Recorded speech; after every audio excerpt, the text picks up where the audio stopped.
1. This happened about 7 months ago. I live in Boston, Massachusetts.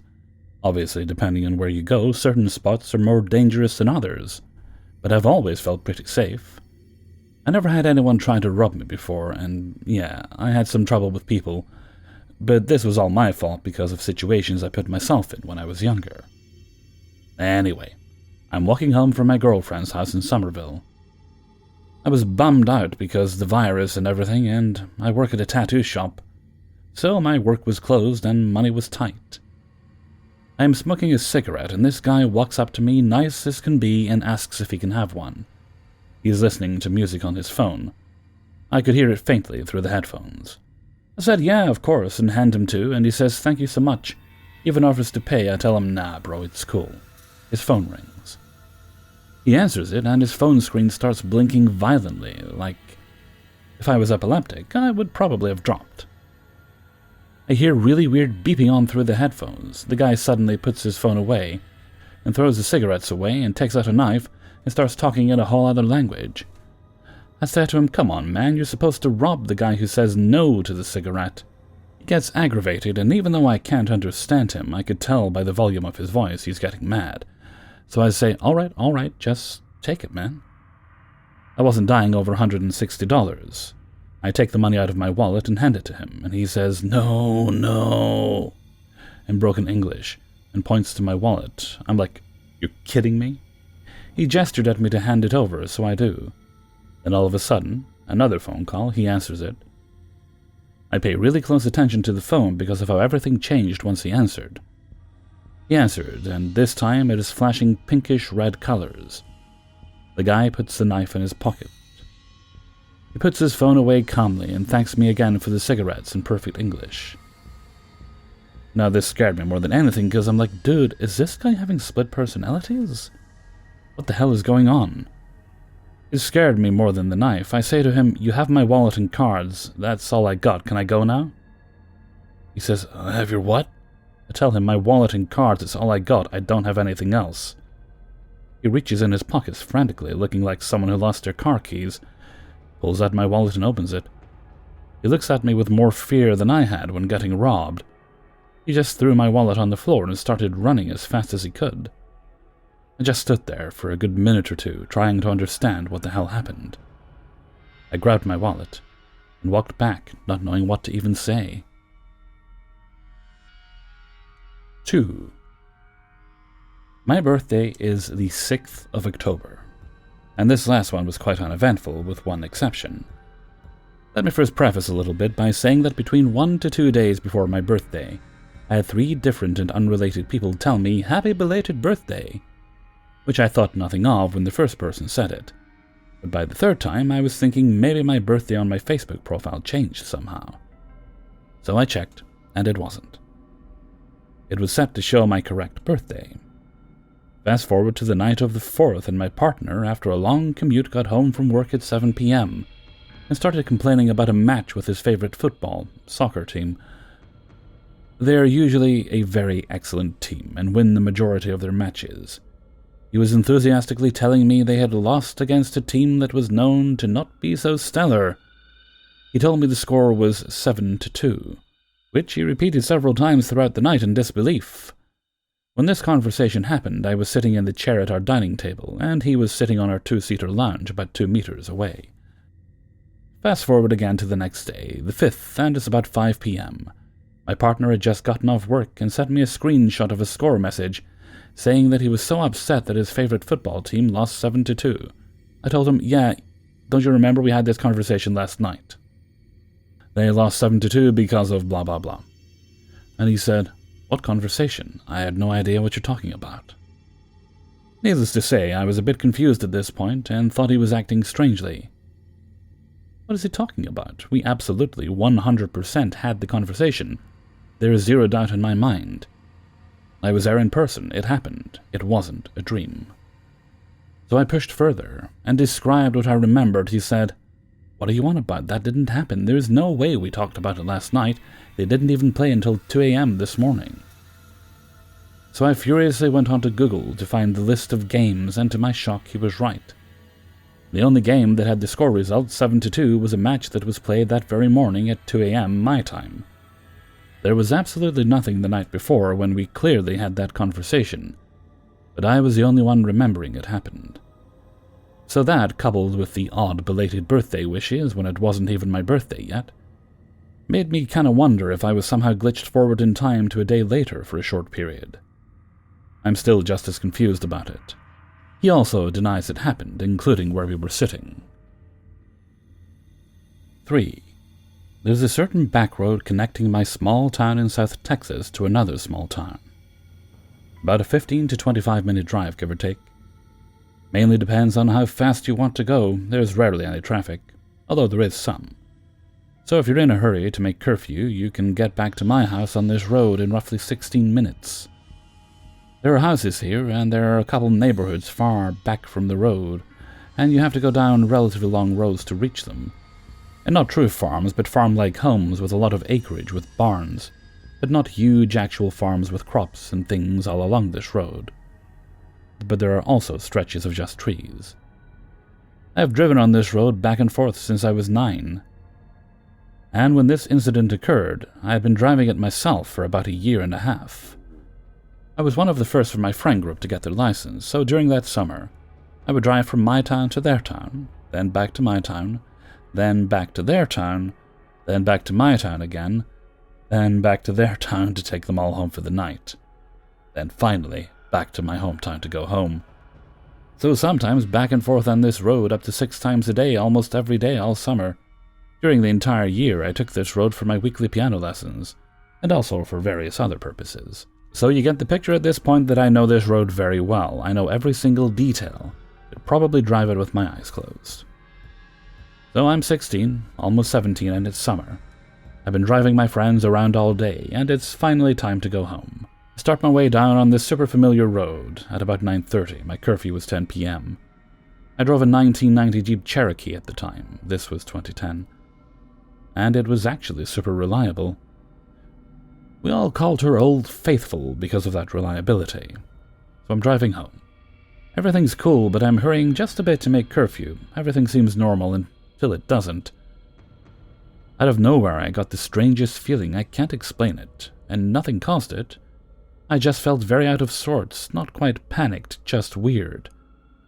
I noticed that it was dead silent.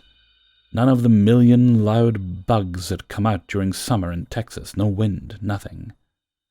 I also saw no deer at all, and on average you'll see like 1 to 6 deer just chilling and or darting across the road every like 5 minutes or so.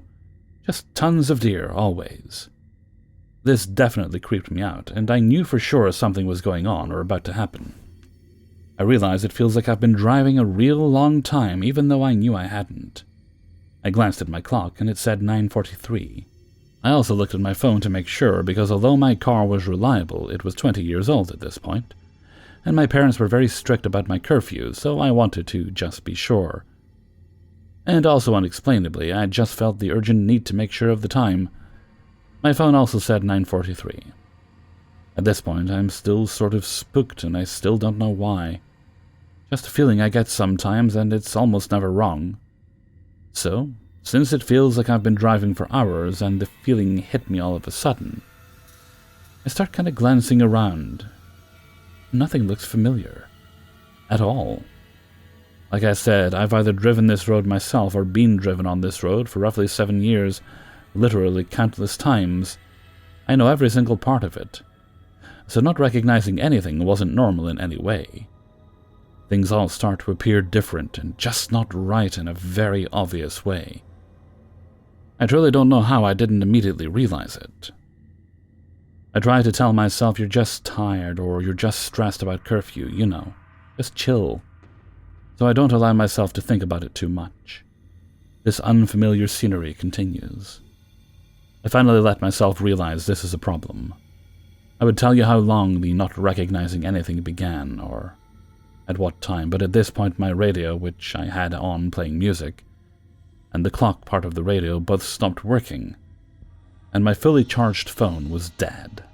Again, my car was super reliable and the radio and clock had never stopped working before. I got the overpowering feeling that if I stopped driving or if I pulled over, or something. Or if I even looked around too much or allowed myself to think about it too much, I'd never make it home. I knew I was no longer in the right place. I'd no idea what I meant by this, but it's still what I thought and was convinced of like it was some eternal truth. Bizarrely, I thought to myself, well, I guess I'm in the Twilight Zone, and felt very calm throughout this whole thing, actually. Which is also super out of character for me. I'm usually a pretty anxious person in general, but this time, I felt super chill in an almost disconnected way that was so strange too. I just knew deep down I had to keep driving. Something kept telling me I couldn't stop, so I did. Hands at 10 and 2, eyes forward, trying my best not to glance around me. But when I did, the lighting was different. The trees and landscape were different, and there was a billboard. I didn't look long enough to make out too much of what it was, and I almost definitely wasn't going to slow down or pull over to get a better look. But it was definitely an old-fashioned advertisement of some sort from, I'm guessing, the 1950s, 1960s. Looked brand new, no signs of aging or weather damage. This area has never had a billboard of any kind. They're not allowed here. Think tiny towns with a back road connecting them in southern Texas, with barely any houses, just trees and landscape. So I had no clue what this was all about, and to this day still have no clue. When I say the landscape and trees and things were different, I mean it in that it was an atmosphere I had never experienced before. Another strange thought that occurred to me was that I was on the moon. It was that strange and surreal and entirely different and wrong as compared to that back road I had taken so many times before. I drove for what felt like hours, with the deep feeling I was being watched the entire time.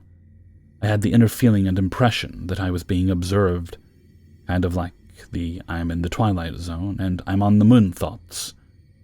The thought and feeling that I was being observed didn't feel as though I had independently thought that on my own. Finally, as I was about to become hysterical, which also came suddenly and out of nowhere, like I said, this entire time I was eerily calm.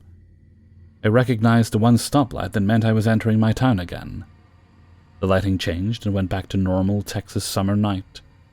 I could hear the million bugs that come out during the summer in Texas. My radio came back on, and my phone was no longer dead. I made it home and didn't tell anyone. It's so strange because during this weird time and space I was super chill, but I knew that something very abnormal was occurring. Without a doubt in my mind, and I knew I had been driving for hours. It almost felt like I was in a trance. And I knew if I stopped driving, something very bad would happen. I just kept having the thought, if you stop driving, you'll never come back.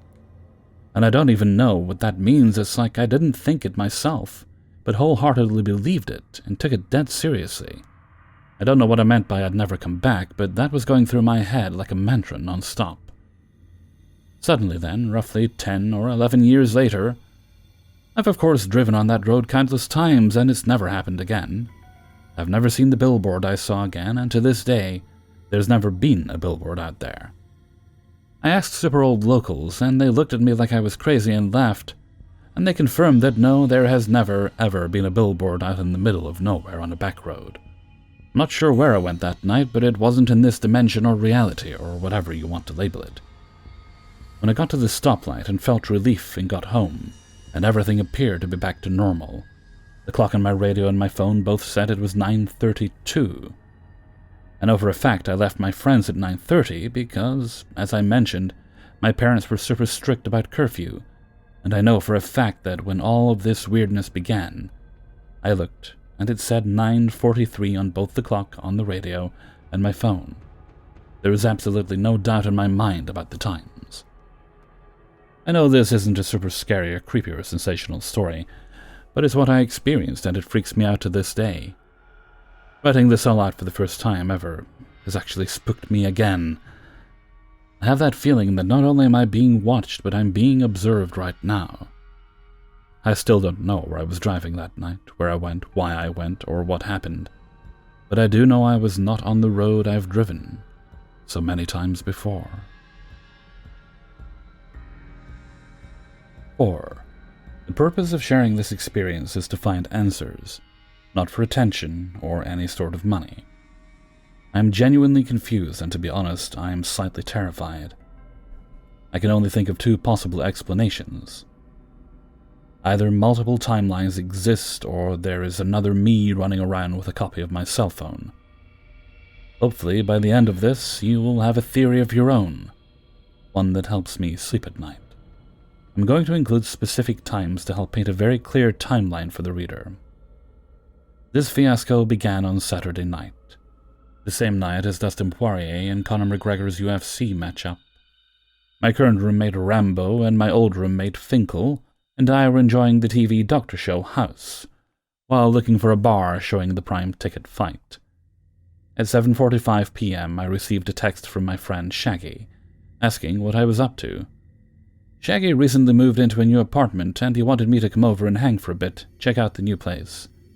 I honestly was too tired to go in public and watch the event, so this was a great excuse. I got the address and finished watching the episode of House before putting my shoes on and heading out the door. I left and headed for Shaggy's apartment at 9:02 p.m. Along the way, I stopped and picked up a 5-pack of Backwoods Black Russian Cream at a familiar tobacco shop near Shaggy's. I called Shaggy at 9:39 p.m. as I was approaching his neighborhood, and again at 9:45 p.m. to figure out where to park. Shaggy was already pretty drunk when I arrived. He had been throwing back beers all evening. He even offered me a cold PBR when I walked through the door, and I accepted. We chatted, took turns playing new songs we've discovered while I rolled a spicy cigar to smoke. Finished smoking at around 11:15 p.m. We went inside and freestyled over some looped instrumentals for about 10 minutes until all of the beer caught up with Shaggy, and he went to the bathroom to throw up. I continued to rap by myself for another 15 minutes, now 11:41 p.m., when I finished recording, until my drunk friend finally comes from the bathroom and tells me he's ready to go to bed. Understanding, I gather my belongings, finish the beer I received when I entered, Shaggy and I say our goodbyes, and I'm off. Out of the door and on the road, no later than 11:55 p.m., I headed home. It's a 19-mile drive, and I've only had one beer over the course of 2 hours. I felt fine. That is, this version of me, the version that is writing this, felt fine. Another version of me was too drunk and needed help. At 12:01 a.m., this is approximately 12 minutes after I left Shaggy's apartment, I received a phone call from Finkel. I answered the phone. Finkel sounds groggy and irritated. I thought he was drunk. The phone call went something like this. I reluctantly answer. I thought he was calling drunk, looking for a ride. "Sup, bro, where are you?" "I'm on my way back now. Where are you?" "We're here to get you, bro. Just unlock the door and let us in." "I'm not home yet. I'm still about 20 minutes out." "Bro, just open the door. We're here to help you." "Help me? What are you talking about? Are you locked out? Where are Rambo's keys?" "Must have left him at the bar. Whatever, bro. Just hurry up." "Okay, dude. Well, I'm still 20 to 25-ish minutes away. I'll be there soon." I hung up the phone, a little irritated and confused. My music resumes after the phone call, but I pause it because I needed to think. This was a bizarre phone call. It's not like Rambo to get drunk enough to lose his keys and drive home. But it's not entirely out of character for Finkel to get belligerent, so I let go after a few minutes of pondering. Besides, at this point I was about 15 minutes away from home. A few more turns and I'd be there to let the drunks inside and figure out what the situation was. 12:14 a.m., that's when I get another phone call. This time it's from Rambo's cell phone. I answer, this time with a complete irritation in my voice. "What's up, bro? I'm gonna be there soon. What do y'all need?"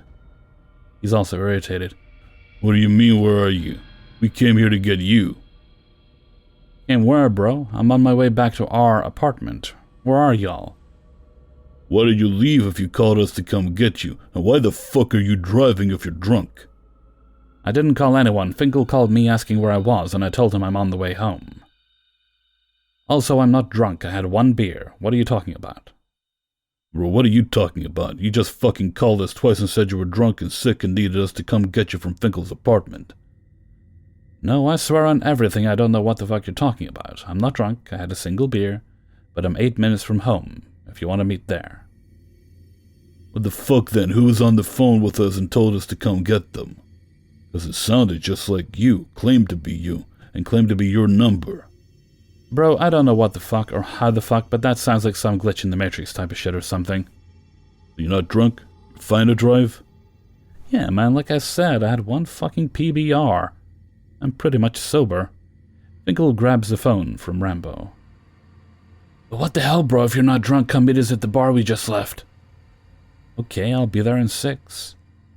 The 3 of us pull up to the bar around the same time. We all grab seats around the table. The bar was pretty packed. Lots of people were out to watch the UFC event. Despite the fight having a very unexpected and dramatic outcome, we immediately start to discuss and try to dissect what the fuck just happened. Finkel and Rambo had been at the bar for a few hours already, watching the UFC event, and chatting with the local drunks and college students. During their shenanigans, Finkel received a phone call from my cell phone number at 11:55 p.m., when I would have just been leaving Shaggy's apartment and getting on the road. According to Rambo, he saw my number pop up, and watched Finkel's facial expression change from happy to concerned within a matter of seconds. Finkel steps outside to finish the phone call where, allegedly, I was drunk as piss and curled up in front of Finkel's apartment, and I was not okay. I was sick and needed help getting to the bathroom, proper hydration, and, of course, a floor or couch to crash on after.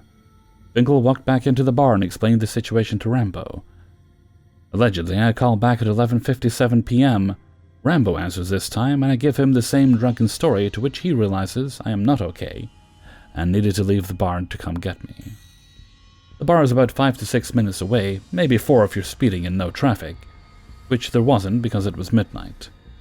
This brings us to our 12:01 a.m. phone call to sober me, where Finkel arrives at his apartment and is wondering where I went. After the wait on me for a few more minutes, we have our 12:14 a.m. phone call, also to sober and current me, where we ultimately decide to meet at the bar to go figure out what is going on. The strange thing to me is phone logs. Finkel's phone call history clearly had 2 calls from my cell phone number, the first at 11:55 p.m. and the second at 11:57 p.m.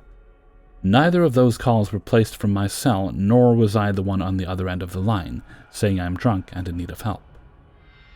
I've lived with these 2 guys for the better part of the last 20 months. I know their voices well, and just as well they should know mine. The fact that the phone log exists and it shows my phone number and these 2 separate individuals are in full belief that they were speaking to drunk me on the phone is downright terrifying.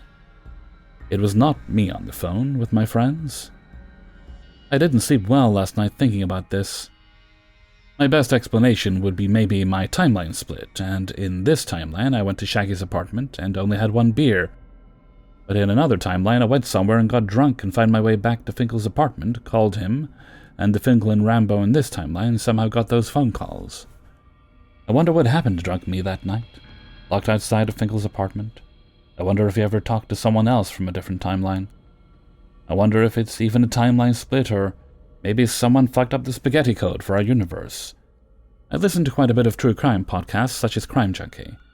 From time to time during investigations, detectives will narrow down the location of a cell phone call, based off of cell phone tower pings.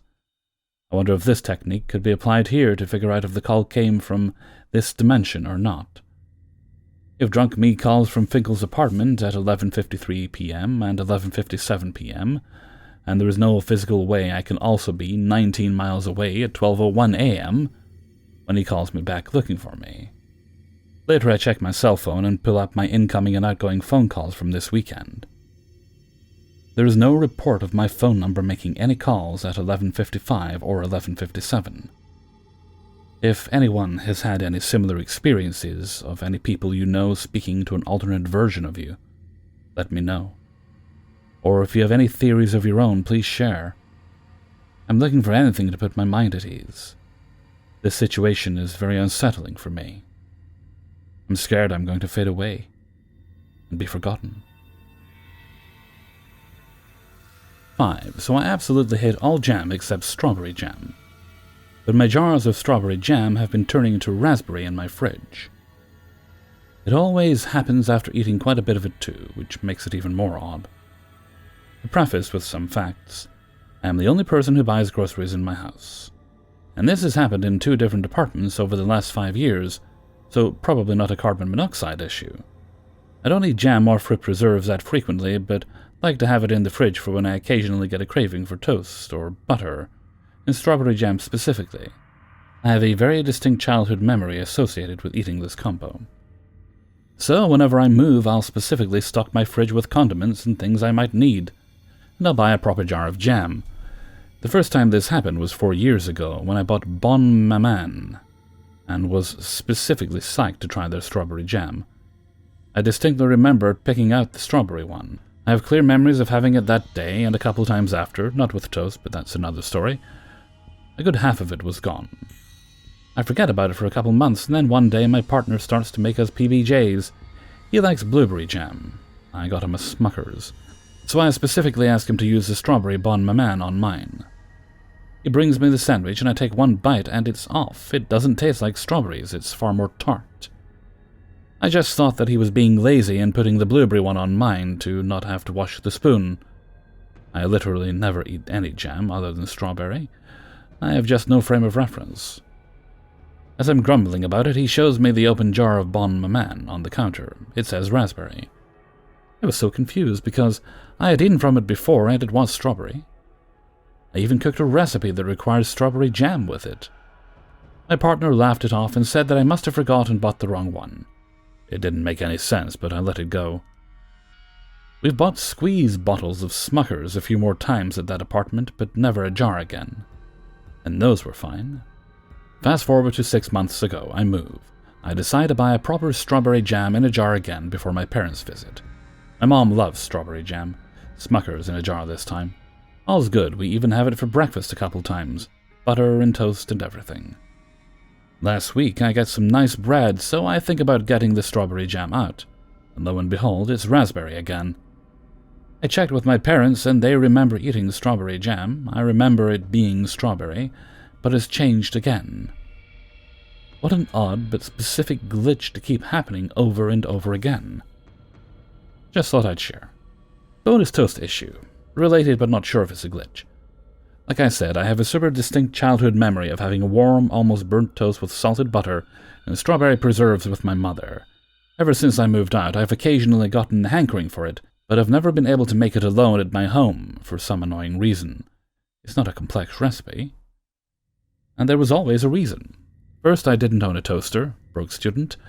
Then when I got one, I couldn't find a single apartment where it didn't set off the fire alarm, so stopped using it entirely after trying to maneuver and toast bread in the balcony a few times.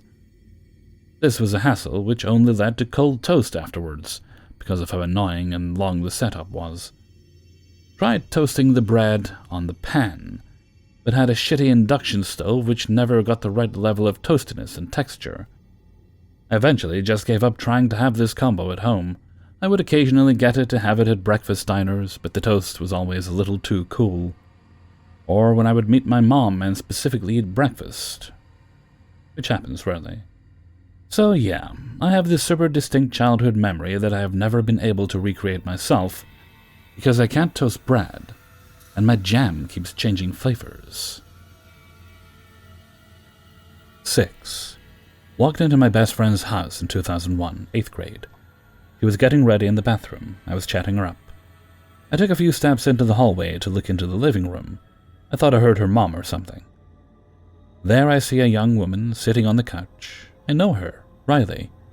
She lived in a different state, did drugs with my cousin, but had no relation to my best friend or her family. My brain wouldn't compute. I pull my best friend into the hallway and point. She sees her too. I said I know her name. Her name is Riley. I didn't mention the drugs because I'm sure this chick can hear me. Riley waves and smiles. She embodies mischief. Bestie confirms nope, never seen her before. Why the fuck is she on the couch? My best friend and I disappear the opposite direction, looking for her mom. Why didn't we approach Riley instead? Riley was creepy. When she looked at you, it was like she wanted to eat you and devour your soul. Terrifying. Might have been the drugs. We find her mom outside. She tells us, she's having problems at home. I'm not telling you anything more. You girls be nice, make her feel at home. Riley stays there for a month or two. My best friend's mom sometimes housed victims of abuse through a non-profit. Riley was their newest safe haven. She comes, she leaves. She was creepy.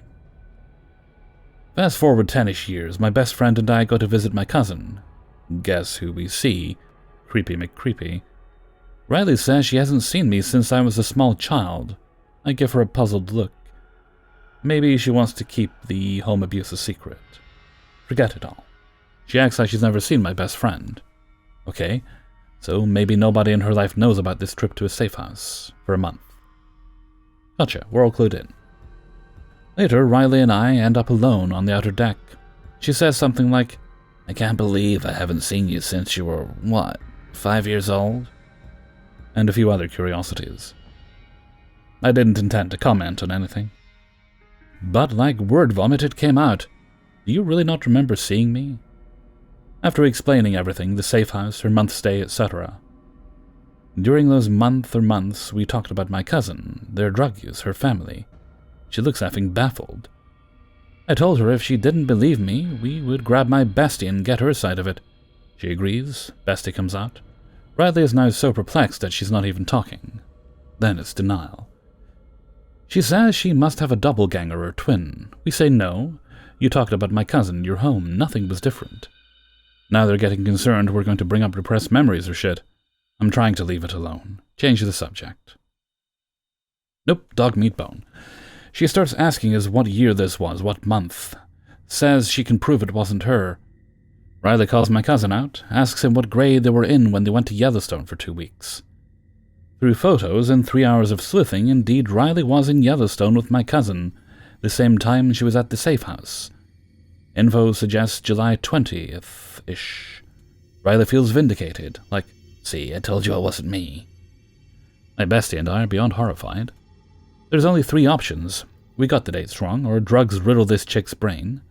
Or she really wanted to keep it a secret, and we just effed it up big time. A few months later, bestie calls me for our nightly chats. Something like, "I talked to my mom. She remembers Riley. She remembers she was weird and was the most stressful safe haven they ever had. They called her Sticky Fingers." My bestie asked about the dates her mom thought she stayed with us. Same time frame as Riley's Yellowstone trip with my cousin, middle of July to middle of August 2001. Years passed. We left it alone. Obviously, we had gotten dates wrong. Something. Fine. I'm pragmatic, I'll admit when I'm wrong. Riley shoots me a Facebook message, our first convo ever. "Like what I found." She and my cousin had a photo of them at Cook City entrance with a firefighter who had been battling a fire for a week or so that summer. The date on the photo was July 31st, 2001, middle of their trip to Yellowstone. My bestie's birthday is August 2nd. Riley was there for that party. She sat in the kitchen. She ate the cake. Impossible. Still don't know what happened. I've completely given up on trying to figure it out, but still good story. Thought I would share. To answer why it couldn't be a doppelganger, when Riley stayed there, we did hang out like once or twice a week. At the behest of my bestie's mother, we talked about my cousin. Riley talked about how his parents, my aunt and uncle, were so stupid for not picking up on why he had a mirror table, or blow. He still has that table. I wouldn't have known about the table beforehand if it wasn't for her. Side note, this is also how I learned that blow needed to be cut. The things we talked about were memories from when my cousin was younger and had a goth phase. 7. So I moved here around 7 months ago. My house is in a square with 8 other houses all facing towards a small patch of grass at the front. The first day we got the keys, we met our next-door neighbor, Janet. She was standing outside her front door when we walked up to the house, almost like she was waiting for us. I see Janet a lot and speak with her often. I'm sure she is a real person. I've even met her adult daughter, and I have seen Janet around the local area. A few days after moving in, the courier knocked and asked if I would take in a parcel for the people on the other side of the square. I thought it was strange that he knocked on my door rather than someone closer, but I obliged. A man came a few hours later and asked if I had a package for that house number. I gave him the package, and the man introduced himself as Mark. I haven't seen him since that day. Other than those already discussed, I have never seen another person on this square, even my next-door neighbor on the other side. I have heard noises from them, but I have never physically met them. I am home 6 days per week, and my husband is home the other day. Neither of us have ever seen anyone. I can see all their front doors from my house. A week ago, I was chatting with Janet. I asked her how long she had lived here. She said 24 years. This is definitely true because I have at least one mutual acquaintance with her, and they have verified this. I asked her if she knew any of the neighbors. She said she didn't know any of the neighbors at all. Janet is a very friendly and warm person, and she is very chatty, so it doesn't make sense for her to not know any one of our neighbors, at least casually. You might be thinking that all the houses are empty. This is not the case. The hedges at the front of the houses are all maintained, the windows are clean, the flower beds are looked after. Then yesterday I saw a man on the green. He was in the middle of the green carrying a laptop bag. I watched him walk into one of the houses, then an hour later I saw him again, still carrying a laptop bag. I saw him in the middle of the green and watched him walk into the same house. It really felt like a glitch. It was the exact same thing twice. Tonight will be Halloween. I was hoping to take my kids around the square trick-or-treating, and also use this as a way to see if any of my neighbors exist. Not one house has a pumpkin or any decorations, which means it would be rude to knock on the doors tonight.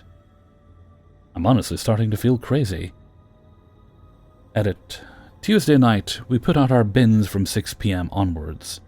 I'm going to stake out and let you know what happens. Update. So tonight I built a blanket fort in the toddler's bedroom with them, and we watched movies. Their room overlooks the green.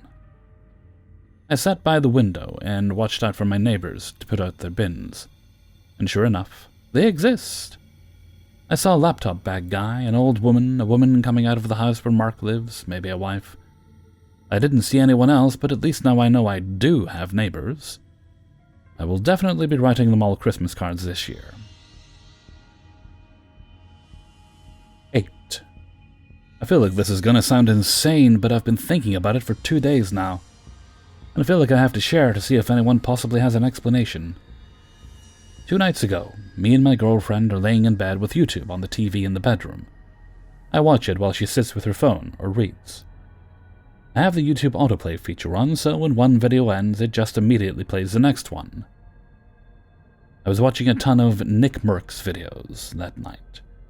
For those who don't know, Nick Merckx is a gaming streamer and YouTuber. So I ended up falling asleep while the videos are playing, and the TV is on lower than half volume because it's late, and it was pretty much just background noise, honestly. I don't know how long exactly I was asleep, but it couldn't have been long, because my girlfriend was still awake reading when this happened.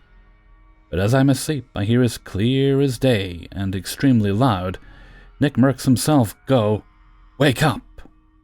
in the most stern, bone-chilling tone. The only way I've ever heard someone else say it this way is in Spider-Man Far From Home, when Mysterio and Spider-Man are fighting and Mysterio goes, "It's time to wake up" to him. That's the only thing I can compare it to. I jerked awake and was facing the TV, and I swear to God for a split second I saw Nick Merckx's face in full screen staring straight into the camera. Then it immediately went back into gameplay with him talking to his teammates and stuff like nothing happened.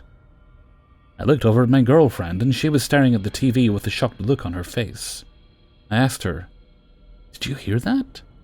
She said, "Yeah," and sounded scared. I picked up the remote and rewinded a full minute in the video, and we both sat watching it through, and it did not happen in the video.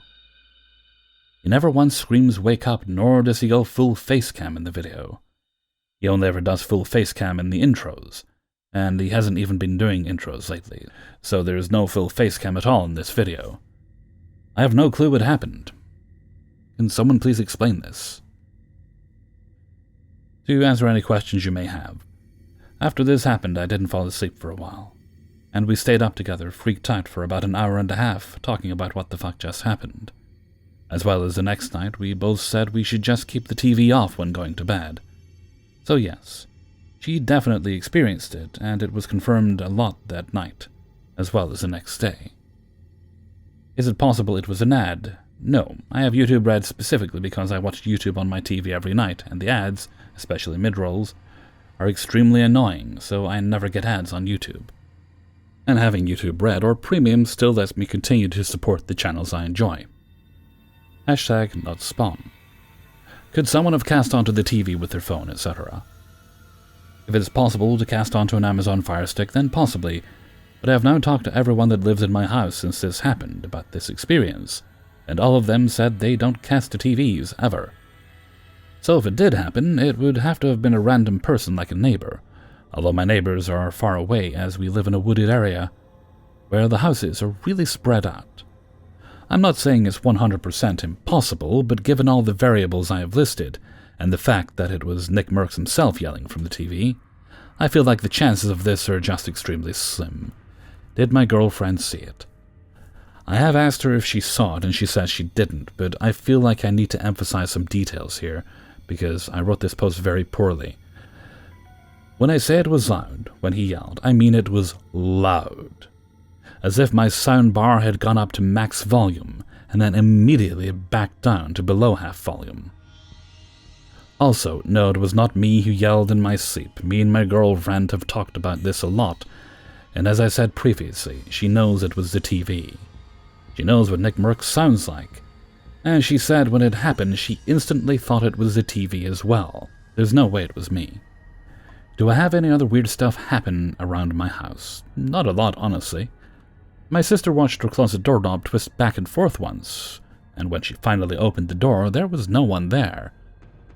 I feel like sometimes I hear someone whisper in my ear, but I never really care because I feel like everyone has stories about, I swear someone just said my name, so I kind of blow it off. The only big thing is I was eating dinner with my family at the kitchen table, and from where my chair is I can see straight ahead of me through a giant window that looks out to our backyard. It is pretty big, and I swear I saw a white man in a white t-shirt and blue jeans walk through our backyard, walk behind a tree, and then was just gone. I went, who the fuck is that? And everyone looked out the window, and my dad went, oh shit, and ran and grabbed his gun while we all kept watching the tree he went behind. When he went outside and looked, there was no one there. When he came back in, I asked him why he reacted like that, because he is a very chill person who never overreacts about stuff. And he responded with, I saw him too, he went behind the tree, right?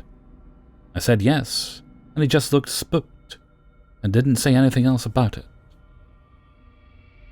9. My family and I use Facebook Messenger to talk to each other, whenever we can't be in the same area of the house or town. But because I like headphones and I put on music very loudly, I don't hear my parents calling me, and in the past, we had neighbors complaining about us yelling too loudly. So my parents started calling me either on Facebook Messenger or on my regular phone. In 2019, I was living at my aunt's house going to college when I got 2 regular phone calls within months in between from my mum. The first one, I had just managed to get away from a potentially dangerous situation, and I was walking quickly to my bus and my phone rang only to hear static that caused me a headache and then hung up. Once I was safely away from when I was potentially in danger, I called my mum back asking her why she called me. My mum then told me she was thinking of calling me, but hadn't called me. Then I told her what happened, and she just told me to be thankful for that call and just focus on moving forward with my life. The second time this happened in 2019, I was cooking dinner at home, and I got a call, and since my aunt's landline was damaged and sometimes calls wouldn't go through or receive said calls, we had agreed that if they call me and leave it ringing for 3 rings, means they've been trying to call me on the landline and to call them. So this happens. My mum calls me and lets it ring 3 times. I get to the landline and call home only to be told that my dad and mum had been talking to my Uncle Thomas on her cell phone for the past hour. I was confused, and later in the night I talked with my mum and asked her if she had called me at 8 p.m., but she hadn't. Then 2020 comes. We're in quarantine, and I was in my room and I was healing from a TBI. So I wasn't allowed on my phone. And I was working on relearning how to write when my phone rang, and peeked to see if it was my mum.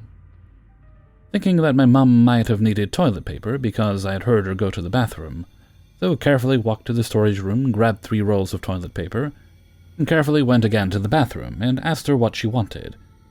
Confused, Mum said she was thinking of calling me because she ran out of toilet paper, which I instantly handed to her.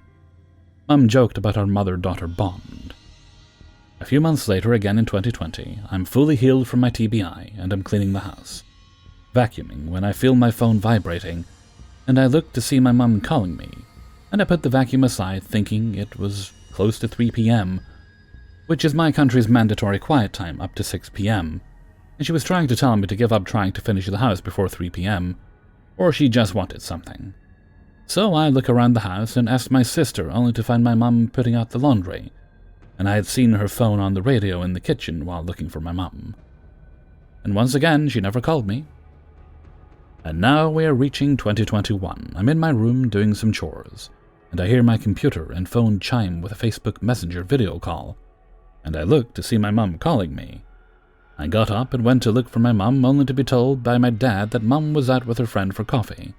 So I called her and asked her, and she told me she has no Wi-Fi to call me on Facebook. Another time, I'm again in my room, and again mum calls me on my regular phone. And I ran with my phone to my mum in the bathroom and showed her my device, and she showed me hers. She wasn't calling me. I picked up and put it on speaker, only to hear this whizzing sound you hear when 2 microphones are close together, and it hurt our ears. And then Mum had a nosebleed. She gets semi-frequent nosebleeds, but there was no prior indication such as a headache or her sneezing like it normally is. It was during Easter, and Mum and I were playing cards in the kitchen with our phones next to us, when my phone vibrates again with a phone call from my mum again. Confused, I try to pick it up, but my phone is stuck, and then it shuts down, and it's hot. The last time this happened was when I was in my room, and I'm getting another call from Mum. And annoyed, I get up to go to my mum and ask her what she wants, and confused, she told me she hadn't called me again. I don't know what is happening to my phone, but this only happens with my mum's phone number. And mine, and only my phone, and not my mum's. Any ideas how this is possible to happen so many times? 10. I was so into this girl back in high school. I was still in love with her for years after high school. Back then, there were lots of coincidences about us, like we always end up in the same group whenever we had to work groups. Our moms had the same birthdays. I forgot the rest because it was a long time ago, but one major event happened after she graduated college. Mind you, this was years after high school. We don't communicate anymore, but I was still so madly in love with her. The story goes like this. One day I slept over at my aunt's house. I needed to get home early the next day since I had a class by 8 a.m. My cousin, Kuyalum, eldest of 3 siblings, promised to drive me home, so he did. There were a lot of setbacks, like we needed to drive back to their house because he forgot something. Then my aunt asked him to drop her off at the terminal, but before that we still needed to wait for my aunt's friend. At this point I know that I won't make it in class on time. At one point there was just me and my cousin inside the car. We were so quiet, it was so boring. Then, as we were approaching my school, there was traffic because it was rush hour. As we're waiting for the traffic to move, my cousin started asking me questions just to kill some time. He was just asking random questions about my love life. He was asking me if there's anyone I like because he's aware that I was single. During that time, I wasn't even motivated to answer any of his questions because it's a sad topic for me. But he kept on asking, "Who do you like?" I wasn't even planning on answering his question, but I blurted out my crush's name, just because I saw her walking at the sidewalk of our school. It was just funny for me at first because I thought, okay, the universe made me answer my cousin's stupid question by making my crush show up. I mean, okay, it was a simple story and nothing special about it, not until the second time, months later. I again slept over at my aunt's. Only this time my cousin already left for work abroad, so this time, Kuya Mike, the youngest of 3 siblings, was the one driving me home. Same time, again same thing. We were not talking the entire time, but as we approached our school again there was traffic. I was thinking of starting a conversation by sharing with Kuya Mike what happened when Kuya Loom was driving me home a few months ago, and I suddenly saw my crush. But I was also kind of thinking, nah, what if it wasn't? That's too interesting anyway. I thought he might have been tired hearing stories about my crush because I used to talk about her a lot. The traffic was moving so slowly. Last minute, I decided to tell the story anyway, but the way I told the story was too fast. Like I was literally talking too fast. I don't know why. Maybe I just wanted to tell the story and be done with it. Then, when I was telling the part, then I saw her there, right there. Which was unintentionally followed by me saying, "Oh my god, I think that's her again." I was laughing so hard because, as I was pointing where I saw my crush a few months ago, there she was again, at that same spot. Me and my cousin were so shocked we couldn't believe how on point the timing was. At that point, I really started questioning reality. 11. I want to preface this by stating that while I enjoy reading spooky stories or watching unexplained videos, I firmly consider myself a skeptic that will occasionally indulge in the paranormal side of things, purely out of fun. With that being said, my skepticism is the reason why I am also making this post. It's a bit of a rant and venting because I cannot reasonably explain this experience. Last year in the middle of summer, my girlfriend and I bought ourselves a new car.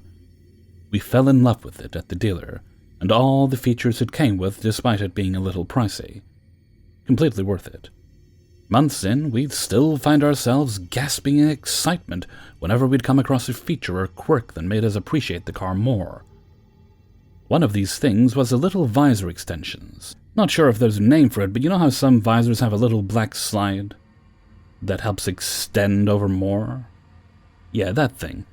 We came across it October 23rd, 2020. I know the exact date because that day we drove out to pick up the new iPhone 12 Pro that had just come out. The color configuration I wanted was sold out in the Apple Store in my city, so I had to go pick it up a city over. Now, the drive itself isn't bad, about 40 minutes to and from, but the traffic was busy that day, and we had to drive slowly on the way back against the sun. I pulled the visor down to block the sun, and when it didn't, I looked for the visor extension, and boom, problem solved. I probably did this rather dramatically or something because my girlfriend noticed and immediately did that little gasp and quickly once again mentioned how great this car was while pulling hers out. Something so small and simple, but our previous car didn't have one, and the one she owned before she met me didn't either. So she flipped her shit at finally having one. Again, sometimes it's the smallest things in life. We drove home that day, and God knows how long it was before we were once again driving into the sun, but we did. Next time I found my retinas being blessed by the sunlight, I pulled down the visor and quickly reached for the extension because it was once again not going to be enough. I paw at it for a bit, looking for the extension and trying to grip at it while my eyeballs are being cooked. After a few seconds, I flip it back up and then down again. Nothing. I'm kind of baffled at it not being there and quickly let my girlfriend know and ask her to pull hers down to check. Nope, not on that one either. Okay, we're definitely questioning some things at this point, but we're fine. It must have been the other car we used to drive, right? We come home and check, but no, that car doesn't have it either. Even if it did, that was not the car that we had driven that day to pick up my new phone. There was no other car, no Uber, no rental, nothing. It was our current white Lincoln SUV. It had a visor. It is by far the one glitch in the Matrix moment for us, and I still can't explain it. Every time a conversation about this topic comes up, I find myself frustrated at how I have to retell something that I just cannot understand. Part of me wishes it was something that only one of us had experienced, because then I'd be able to write it off as a false memory or dream. But maybe both of us having the experience makes it more mind-fucking. 12. Back when I was in college, probably between 2012 and 2013, I experienced something weird with my friend. I went to a community college in New Jersey, and I had met a lot of friends. One night, two guys that I didn't know super well but seemed cool wanted to chill. I'd call them Rourke and Eric. I drove the three of us to Eric's house for video games, movies, and for Rourke and I to spend the night. We were having fun, but around 2 a.m. Eric's dad inexplicably just said that Rourke and I couldn't spend the night. This was annoying because my place was at least a 45-minute drive away, and I would need to drive Rourke home first, wherever that was.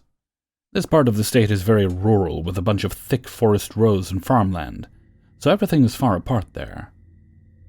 So, begrudgingly, Rourke and I got into my car, and since Eric guided us to this place and neither Rourke or I knew where we were, I would need to GPS to his house. At the time, I still had a slider phone, not a smartphone, so I used one of those old TomTom GPS units. We started on our way, following the GPS instructions through the wooded roads, making small talk and whatnot. Before long, we ended up on the wooded road that the GPS didn't have a name for. The space for the road name was just blank, which I had never seen before. Less than a minute after we got on the road, the GPS lost signal. I didn't think much of it and just continued, figuring it would come back. The road started off normal and unremarkable, but it gradually got steeper and steeper downhill. Rourke and I commented on it, but brushed it off. However, as the minutes passed, the road got more and more simple. Eventually, there were no guardrails, then it stopped having streetlights. Then it became a dirt road with no markings. Then it narrowed for just enough space for a car one way. The forest on either side was hugging us, and aside from the dirt road, there were no signs of human influence. It's also worth noting that there was never an intersecting road to turn onto. It was a lone road. We also never saw another car.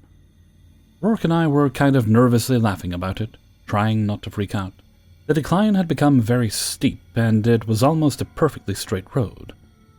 I considered trying to run around, but at that point, the road was too narrow to turn around, and it would have been awful for my car to drive back up something so steep for so long. So we just descended into the darkness, only able to see what my headlights showed. All in all, we probably went down for 15 to 20 minutes, and we were going decently fast. I doubt we went below 20 miles per hour, much faster a lot of the time so that I wasn't killing my brake pads. I feel as though we should have easily passed sea level. Eventually, the road evened out, guardrails and streetlights came back. The GPS signal returned, and we just ended up on some side road like 2 minutes from Rourke's place. He insists that the road had never been there and there was no mountain near his place for us to have descended. I ended up just crashing at Rourke's place. The next day, I drove back the way I came, and could not find this strange road, nor could I find any road that was remarkably elevated. 13. I work as a part-time retail manager while going to school, and last Thursday night was my turn to close and count the registers. It was a relatively slow day, so we didn't have any cash deposits. We always keep $500 in the drawer as starting cash, so when I counted down both registers for the night, they were exactly at $500, as they were supposed to be. I had double-checked the receipts to make sure there were no cash transactions like normal, and proceeded with my paperwork. Nothing out of the ordinary there. Unfortunately, it was also my turn to open the next day. Clopen shifts suck in retail, and it's protocol to always count the registers before opening the store, even if you were the one to close the night before. I counted register 1, $500 as expected. I count register 2, and it reads $502.50. That's odd. Must have counted it wrong. I restart my counting summary and try again. $502.50. What the fuck? Must be wrong again. After 3 times recounting the register, I continuously get $502.50. I'm seriously questioning my counting abilities at this point. Fed up, I unwrapped all the change rolls and proceeded to hand count everything again, while keeping a handwritten summary of the counts. I count everything and add it up all manually and check it with the computer. All the counts and calculations are the same, still $502.50. Finally, after counting everything like 2 more times, I just could not figure out where the extra $2.50 came from. For those that don't work retail, $2.50 is such an odd number to be off, because it can only happen if you're either significantly off on your coin counts, or the dollar bills and some other coins. Since I counted everything at least 6 times, I didn't think that was feasible. So I set $2.50 off into our spare change, and told the closing manager to be aware of it. I just talked to that manager and he said the counts for Friday were perfect without adding the extra $2.50 that I found in the morning. Assuming both our counts are right, that would mean the register physically gained $2.50 while no one was in the store. Keep in mind we lock the doors and set an alarm when we leave, and only me and the 2 other managers have keys and codes to enter without alerting the alarm company. Even if someone were to enter the store while it was closed, you need our manager's logins to open the store and thus open the registers. And whenever the store opens and closes, there is a record of it. I can confirm the store was not opened on the computers at night. The only logical explanation I have is that my main manager came in and added it by opening it with the key. Only he has the register key, me and the assistant don't get them per policy. However, he's on vacation, and he sent me snaps of him on the beach on Thursday, so I'm sure it's not him. He comes back tomorrow, so I'll be sure to ask him, but I think I may have stumbled upon the infinite money glitch. 14. This happened to me yesterday at my job. I have a locker that I have started putting a padlock on, ever since someone stole my damn charger. This isn't the kind of padlock that has a number passkey. It needs a key, and it only has 1 key, and it's on my keychain that I have on me all the time.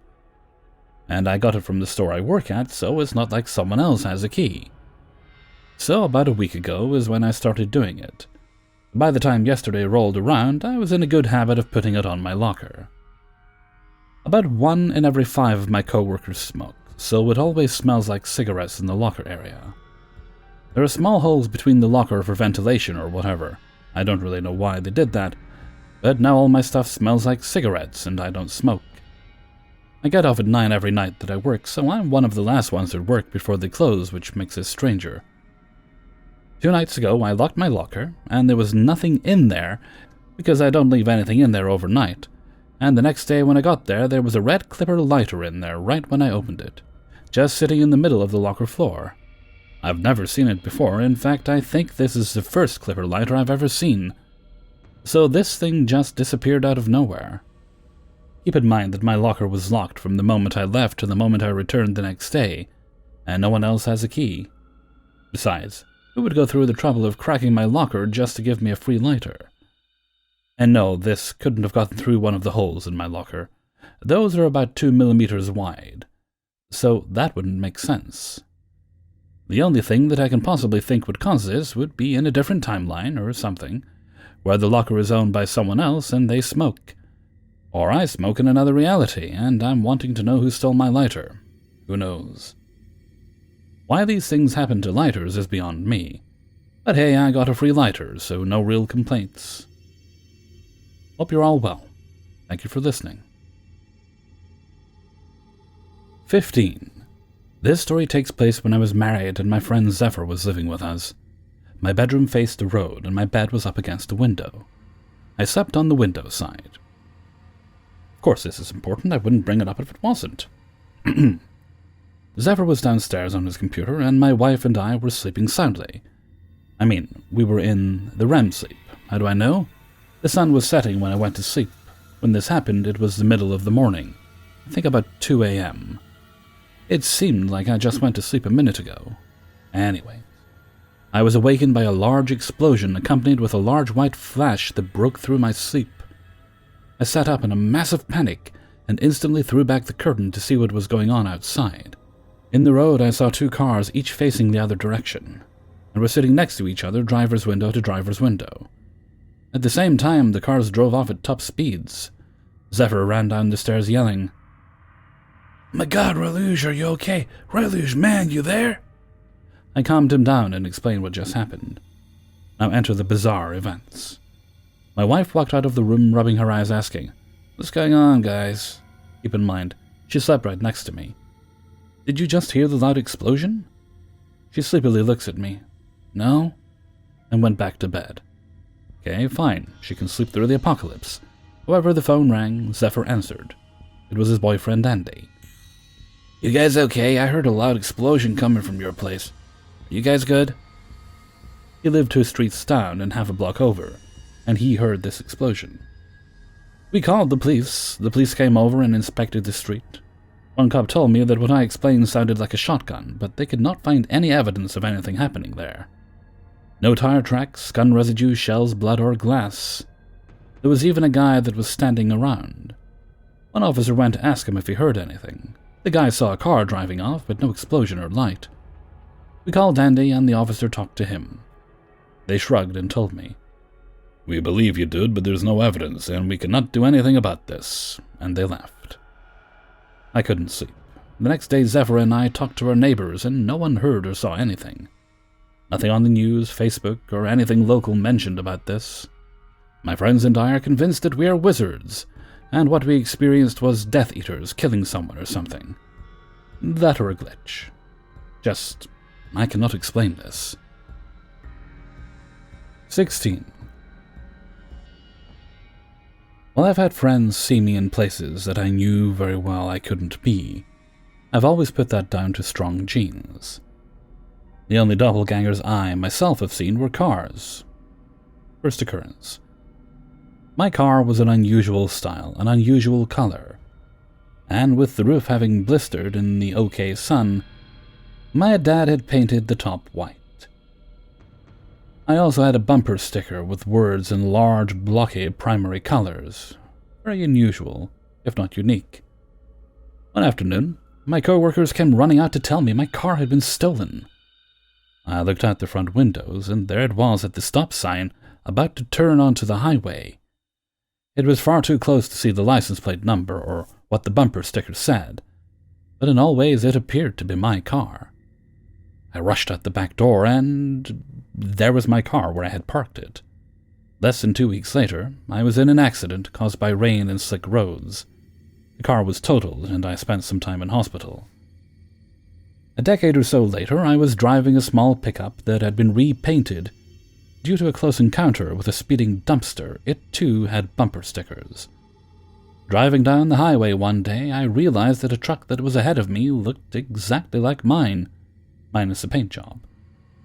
A couple days later, I nearly took out a power pole, once again due to rain and slick roads. Do I believe in doppelgangers? No. Do I personalize the appearance of my vehicles? Hell no. 17. One Saturday, I went to downtown Denver to meet with a group for a protest. Some of the people in the group I already knew, and some were new faces. After a few minutes, I started talking to a friendly blonde girl. As the conversation went on, I began to realize how much she looked like my friend Felicity from high school. The new girl's name was Jessica, though, and also Felicity lived back in Tennessee, where I had grown up, so I knew this couldn't be her. I thought, well, some people look a lot alike, not so unusual. But I also began to notice that her mannerisms were the same. Felicity was a very intelligent person, and she had a way of being very articulate even in casual conversation. Jessica had this same energy. Then it became like Twilight Zone. Jessica said, "Wow, you look so familiar." She was thinking the same thing as me. I asked her if she'd been around Denver long. She said no, she was new. So the possibility that we had passed through the same circles before was ruled out. She knew me and I knew her, and I can only think this is actually some other version of my friend. It got me thinking, do we all have doubles? Is everyone we meet really new? 18. So a friend and I pick up weed about 3 to 4 times a week. But this time we wanted a pen. For those who don't know what a pen is, let me explain. A pen comes with a battery and a flavored cartridge you screw on to smoke from. Anyways, back to my story. Within a couple of days of having it, it disappears after I set it down in the center console of the car. My friend Fabio flips his shit because it's lost and makes me tear up the car to find it. For crying out loud, I put it in the console. I think he's low-key fucking with me. But I did what he wanted and looked. Under the seats, nothing. In the door panels, nothing. Now I know where I put it, I remember, because when I put it there, I get told to move it so the sun doesn't hit it. So I looked at Fabio and said, "What the shit, are you messing with me? It was right there." And he said, "Why would I be messing with you? Stop playing and just give it to me." We go back and forth. Still no pen. He says, "You lost it, so buy another one." So I explained to him that before we go to Vegas, I'll get one to replace the one that magically disappeared. The day comes and we head to the dispensary. I buy a new one. We head to Vegas. Have fun, gamble, smoke from our new pen, and forget about the one I lost. Fast forward a week. Fabio and I are in the car, again smoking, when Fabio moves a blanket he was holding in his lap to the back seat. The blanket briefly covers both our faces, and when I looked down, there was the pen that got lost. In the center console, right where I put it. I picked it up and said, "Fabio, what the fuck, did you put that there?" He said, "What? No. I could have when my hands were full." I said back to him, "You're fucking with me. This is our old pen." "No, I'm not. How the fuck did it get there?" He picks it up, and we both notice a discernible difference in the amount of liquid in the pen. It looks like it has been in someone's jeans, too. There was fluff on the mouthpiece. We just looked at each other so puzzled. I wonder where this pen has been for the past week. Now we have two pens. 19. I've been diving into high strangeness since I was little. But last year I read John Keel's Eighth Tower and my whole perspective changed. For the past 3 months or so I've been pretty absorbed by all things strange. In the past I was more focused on UFOs, alt history, consciousness, and I've never been one to look into hauntings. But after reading Keel, I started watching videos of stories and browsing relevant subreddits. It's become an interest of mine, but I will say I have no desire to experience any ghosts or poltergeist activity. So last night, I was working outside on the patio while my girlfriend was at work. I had one of her dogs, Pyrenees, outside with me, and her other dog was inside with my two. It was about 7 p.m. when I heard her pull up and lock her car. The dogs inside started doing what they normally do when she comes home, and one of my dogs came to the patio door, wagging her tail and telling me to come inside to say hi. Since I was working and couldn't leave right then, I was going to wait for her on the patio. I heard the front door open and shut, normal front door closing sound, where the whole house shakes a little. My dog ran back towards the front door to greet my girlfriend, but then ran back to the patio door in the kitchen and was excitedly whining. Soon after, my dog inside and the Pyrenees outside started looking towards the laundry room attached to the kitchen. The lights were off in the kitchen and the laundry room. No cats, dogs, or girlfriend. Still, the Pyrenees stood and stared towards the same spot for at least 30 seconds. While all of this is happening, I'm kind of annoyed. She didn't tell me she'd be home early, even though I was just texting with her. And I was in the middle of work and I hadn't tidied up before she got back. So my heart rate and BP was elevated because of surprise and stress. Once I realized she hadn't come home, I was scared someone else had gone in the house. I heard the freaking door shut. My house shook. The dogs heard it all too. But after I checked my security logs, it was clear none of the doors had even opened, and no one else was at my house. I tried to tell my girlfriend about it, but it scared her and she forced me to explain it away. I said maybe it was a subwoofer in someone's car that shook the house, but I'm 100% positive that's not what it was. It's also worth noting that my driveway isn't near any others, and no one lives in the house closest to mine. I have zero reasonable explanation for this, honestly. I almost forgot about it, but figured I'd go ahead and write it down. Anyone have a similar story? Or anyone else experience something after spending a lot of time looking into strangeness?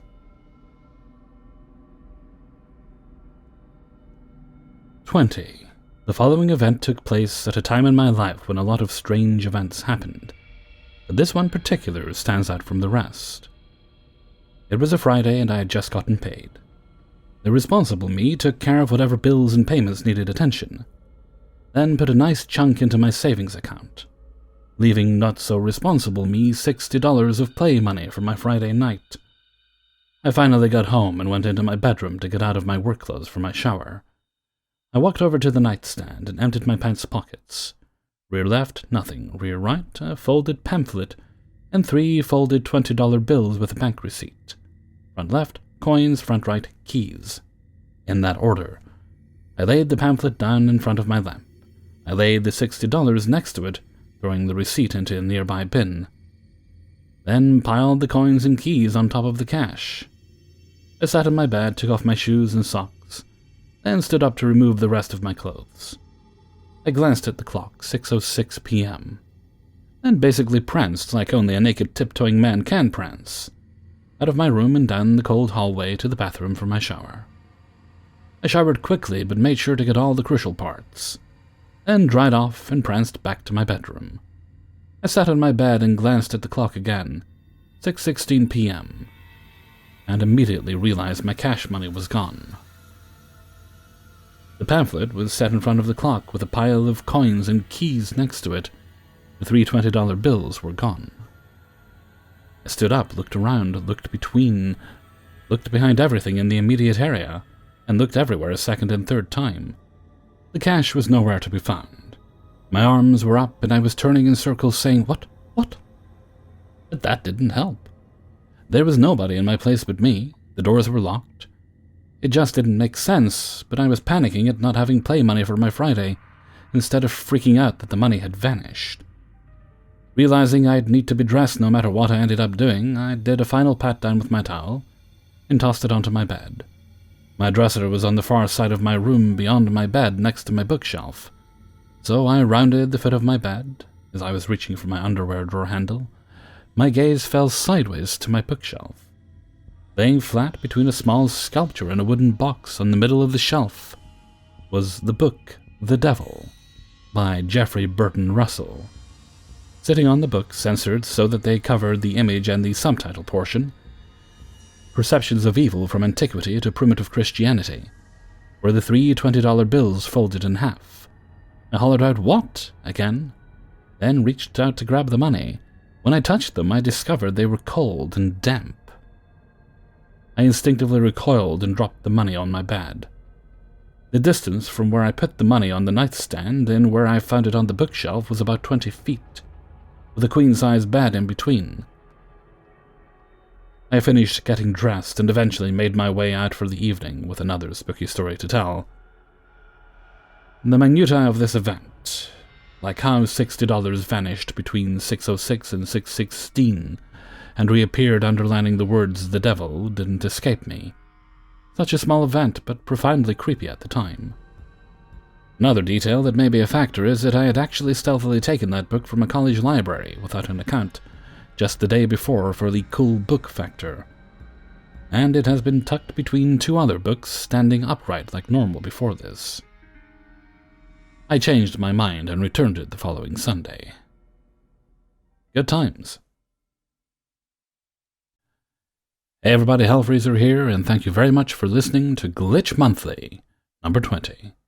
And thank you very much to everybody who allowed me to use their stories in this video. Well, let's see, any shoutouts? I think that one's a shoutout. The author of story number 3. That was the one that took place in South Texas, about this strange road. And this shoutout goes to Reddit user AutumnNotFall12, and I'll also drop a link to their Instagram next to their story in the description. Alright, let's see. I'm going to keep the rest of the outro short for this one because this video's taken way longer than it should have. I don't usually do glitch videos on the day they go up, but it was either that or not do it at all. And we've had fireworks tonight, so that tends to hinder things a little bit. Well, it's only going to last for another, what, 2.5 months? I'm sure that won't irritate me at all. Okay, and with that, I'm going to head off for now. So until next time, thank you very much for listening, and take very good care of yourself.